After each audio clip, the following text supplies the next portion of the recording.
Honeypots are sweet looking spies. Oh wait, sorry, I meant servers. They are designed to look like attractive targets to attackers, just like how honey draws in a bear. These systems appear vulnerable and easy to break into, but are actually monitored and secure enough to avoid suspicion. Let's give you an example of a honeypot.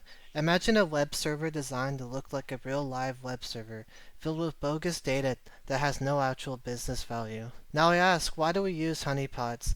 Their purpose is a technical control, distract attackers, and waste their time, keeping them occupied and away from the actual network. Honeypots can also detect insiders by monitoring suspicious activity when attacks come from within the network.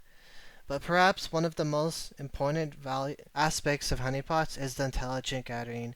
Attackers will try to break into the system while security professionals are studying closely, and their techniques, which is the most important, which changes with an ever-changing cyberspace.